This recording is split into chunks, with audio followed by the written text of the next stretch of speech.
Hello बच्चों, कैसे हैं आप सब लोग। आज की क्लास में हम पढ़ेंगे percentage as fraction and fraction as decimal. हम परसेंटेज को फ्रैक्शन में कैसे कन्वर्ट करते हैं और परसेंटेज को डेसिमल में कैसे कन्वर्ट करते हैं। तो पहला होता है हमारा परसेंटेज एज फ्रैक्शन, प्रतिशत को भिन्न में बदलना। तो रूल हमारा बोलता है कि जो भी परसेंटेज होता है उसका नंबर डिवाइडेड बाय 100 करते हैं। हमारे पास 25% है, तो 25 और मैंने जैसे बताया था कि परसेंट साइन को हमेशा 100 में लिखते हैं डाउन में। 25 बन जा 25, 25 4 जा 100, तो हमारा आंसर होगा 1/5 और 1/4 एक फ्रैक्शन में हमने लिखा। अब 50 है तो 50 को हम लिखेंगे 50/100, तो हमारा क्या होगा 51 जा 50, 52 जा 100, तो हमारा आंसर होगा 1/2।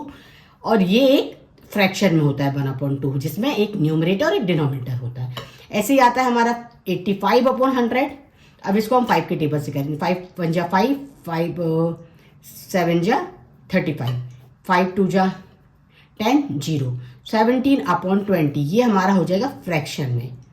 तो ये तरीका है कि फ्रैक्शन से परसेंटेज से हम फ्रैक्शन को कैसे कन्वर्ट कर सकते हैं। अब सेकंड आता है कि परसेंटेज से हम डेसिमल में कैसे कन्वर्ट कर सकते हैं, प्रतिशत को दशमलव में बदलना। अब हमारे पास यदि कोई नंबर है तो हम उसको 100 से भाग दे देंगे। कैसे, जैसे कि हम आपको बताते हैं 20%, 2/100, तो 20 को 10 से इससे अपन डिवाइड करेंगे। तो ये 200 से करने से अच्छा है कि हम पहले इसको क्या करेंगे, इसको सिंप्लीफाई कर लेंगे। 2 1 जा 2 और ये 5 हो जाएगा। तो हम यहाँ पे 1 5 भी कर सकते हैं। 5 के टेबल में 1 नहीं आता है तो हम यहाँ डेसिमल लगा के 0 करेंगे। 5 2 जा 10, तो हमारा आंसर हो जाएगा 0.20 और 2 भी हो सकता है। अब 80% है तो हम 80/100 करेंगे इसको, फिर हम सिंप्लीफाई कर लेंगे। 0 से 0 चला जाएगा।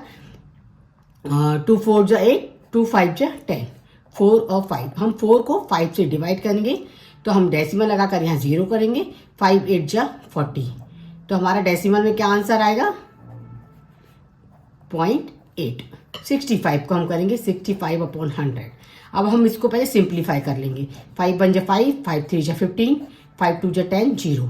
अब 13 और यहाँ पे हम करेंगे 20। अब बात आती है कि 20 के टेबल में 13 नहीं आता है तो डेसिमल लगाकर हम 0 बढ़ाएंगे।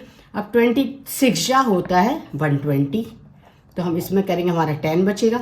अब इसके बाद अभी 10 नहीं रिमाइंडर बचा है, बट हम यदि यहाँ पर डेसिमल लगाए तो 1 0 यहाँ और बढ़ा सकते हैं।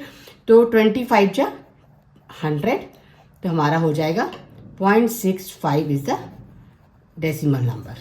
इस तरीके से हम परसेंटेज से डेसिमल में कन्वर्ट कर सकते हैं। यहाँ पर 3 प्रैक्टिस क्वेश्चंस को लिस्ट डाउन किया है, इसका आंसर आप मुझे कमेंट बॉक्स में दीजिएगा। और ऐसे ही इंटरेस्टिंग मैथ सीखने के लिए मेरे चैनल को सब्सक्राइब करें।